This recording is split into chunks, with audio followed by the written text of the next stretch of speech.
bleeding the brake system.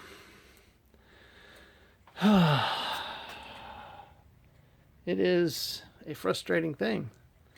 I've been out here for, let's call it 2 hours, trying to get a pedal, trying to get something. I've tried having someone help me, and no difference. I've tried a vacuum pump, and it I don't know what it's sucking, but it doesn't seem to be sucking much fluid at all. I just don't know. I've adjusted the brakes so that they're dragging to take out all of the slack in the cylinders. I guess it's just going to be one of those things where you keep trying and keep trying. So I'll be out here again with a helper. It's time to turn my attention to the engine. Looking here, there's a number of things missing. A couple of carburetors. Happens when it's months and months between times you disassemble and times you want to reassemble.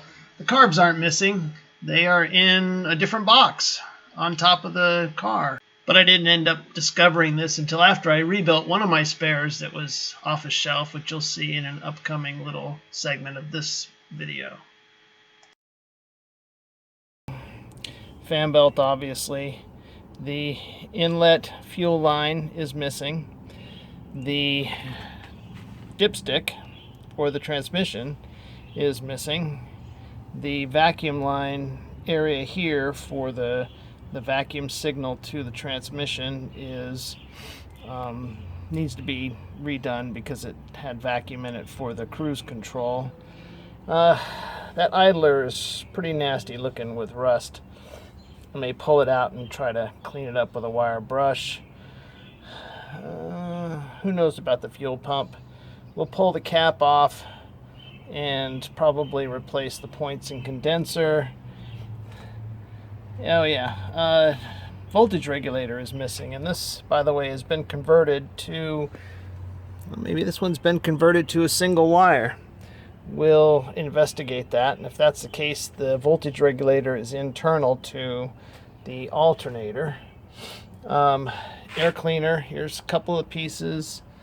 That piece, we need the, we'll call them the cups.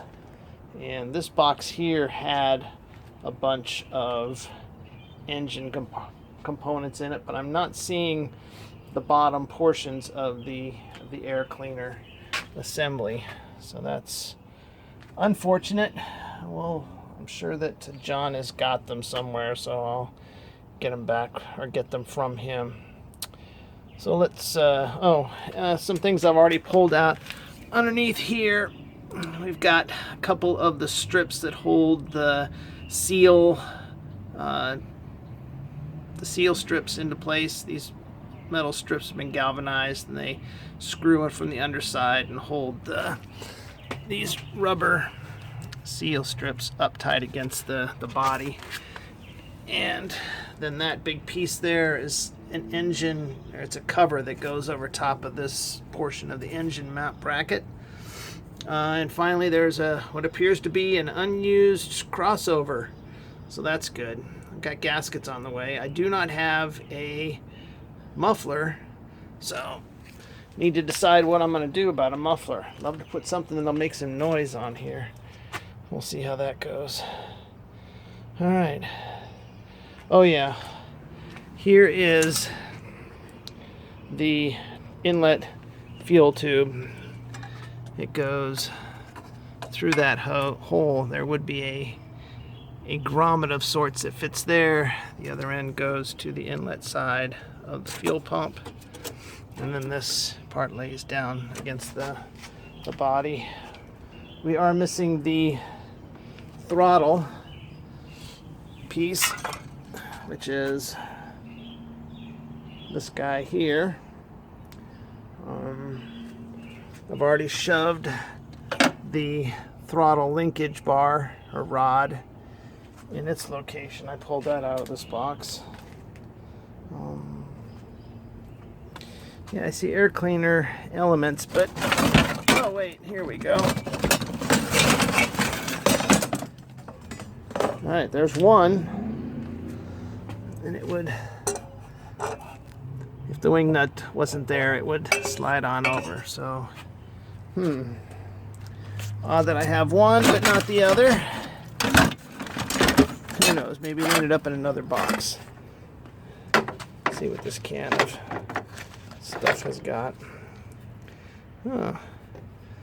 Well, I know the story on those. Those are the U-joint collars. Those are spark plug lead ends.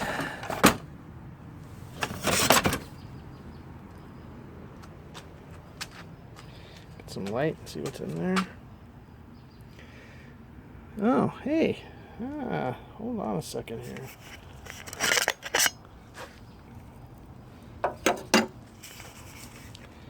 Not sure what that is. However, I think some of what is in here are the chrome screws that hold down these panels in the back. Let's pull one out.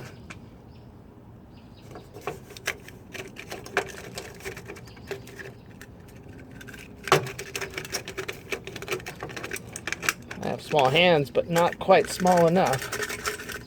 Alright, that was the wrong one to grab.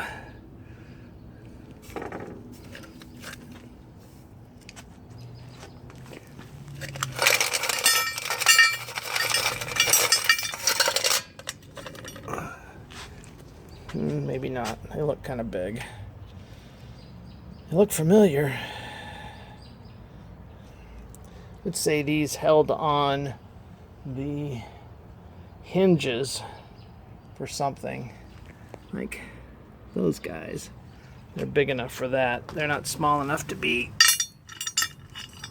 the pieces that hold stuff down. Oh well. Another clip for trim. And another clip for trim. Can't have too many of those. Let's see. They are in a can here. Yep. Add to that collection. Okay. I know what that is. Dipstick and tube for the transmission. Box that the carburetors that I was saying were missing were actually sitting, but I didn't look inside the box. Yeah, it looks like I need to raid my collection of carburetors. Find a couple that appear to be functional.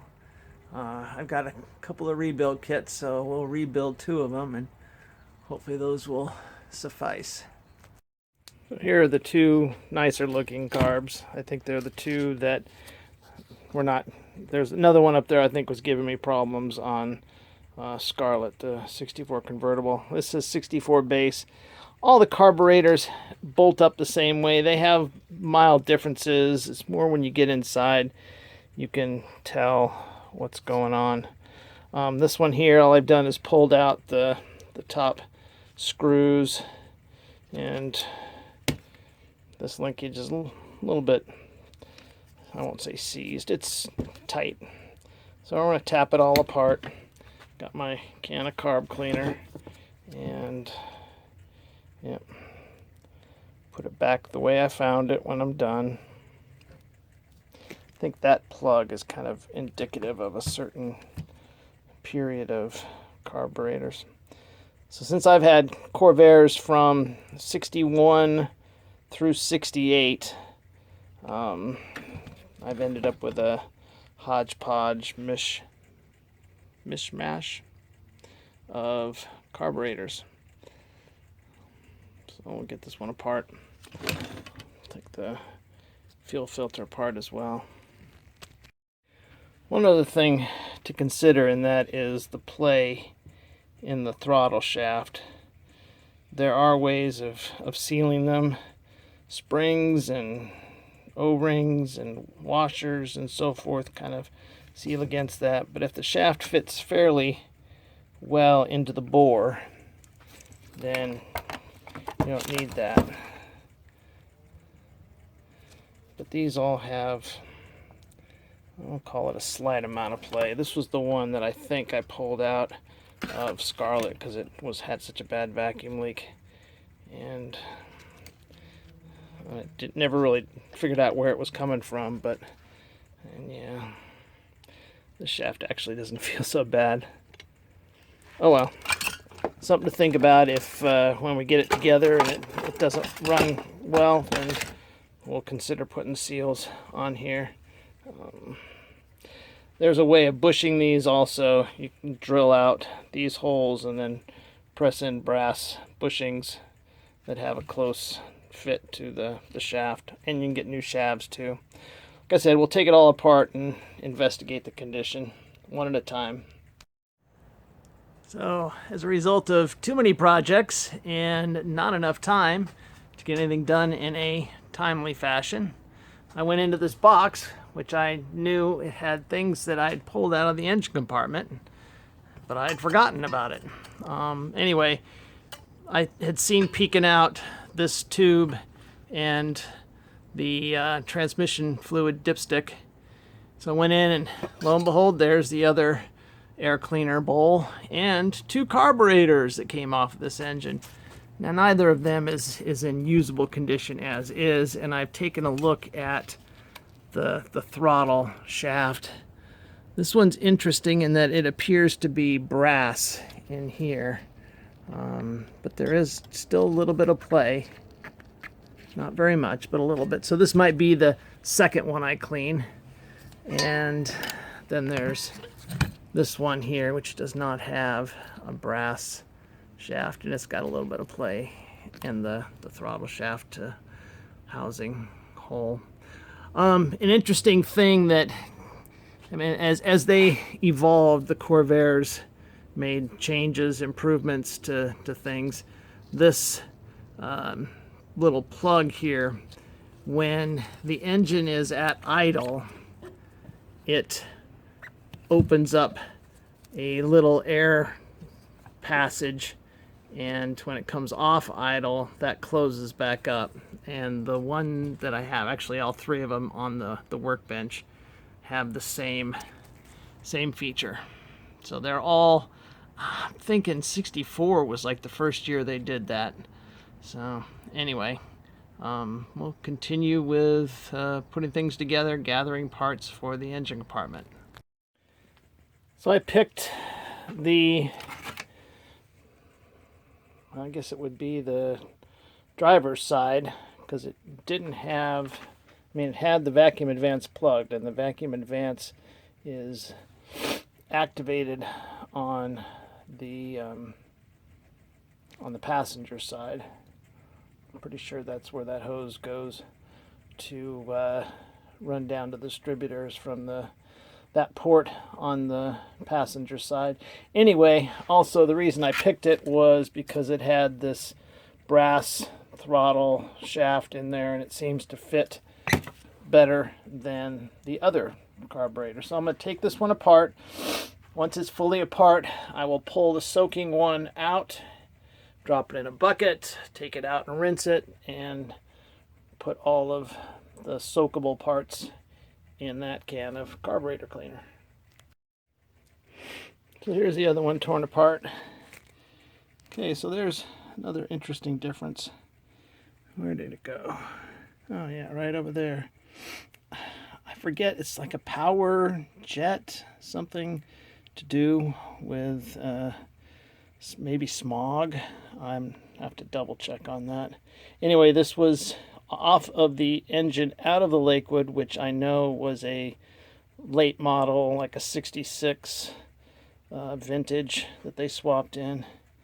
So that is all the parts. Now we can go into the can.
I've had this can for years and years and years. And so I'm sure there's a lot of sediment at the bottom. But it still does its job of getting things clean. I'd have thought it would have lost its effectiveness, but nope, still getting stuff clean. And I'll bring you back after I rinse, get this other one in the tank. So, again, it did a good job of cleaning things up. It all looks good. Those parts I'll wipe down a little bit with a paper towel. Also go through and blow out all the passages. Make sure there's nothing stuck in there while they're still damp. The carburetor that was in the cleaner, and I believe the one that came off the car that is currently in the cleaner, all have smaller float with a helper spring. And I've gone through the manual, and I don't know when they introduced that, or if they did. It's all very strange. Okay, so this does not show a helper spring, and that was 64. And this one does not show a helper spring and with a larger float, and that's 65. So that was definitely a couple of late model engines there, where in 1964, even though it was still an early model, they had put in the bigger engine, the 164 instead of 145. So in looking at this one, 1968, looking here, no helper spring and a big float, and then all the way back at 61, the same picture carried throughout. So in my stash, okay, this is the small one that came out of the cleaner, but in my stash I had another, here we go, another top. This is the larger float, and you can compare the two. Yep, there we go. So I'm going back with larger float, no helper spring. I put the helper spring and the small float on here, and it just didn't drop. The spring held it up, which means it would never get to the point where it would let fuel in. And I suppose fuel pressure pushes down on the needle and so forth and so on. It's just easier to set these up without the helper springs to the size, not the size, to the float dimension somewhere in here. There's instructions how to, yeah, I've got it somewhere. So I will set the float height per that, and then put this first carburetor back together. I've got the base all assembled, so it's just a matter of putting that float in after the gasket. Gasket's got to go in first, and then float in with a pin.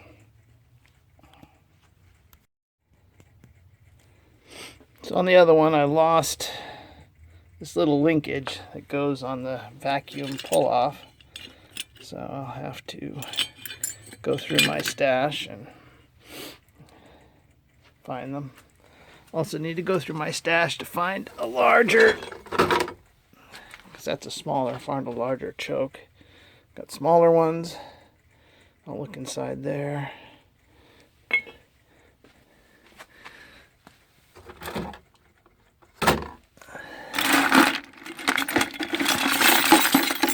This is a smaller one.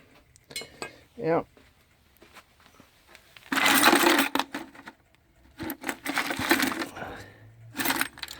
Oh well.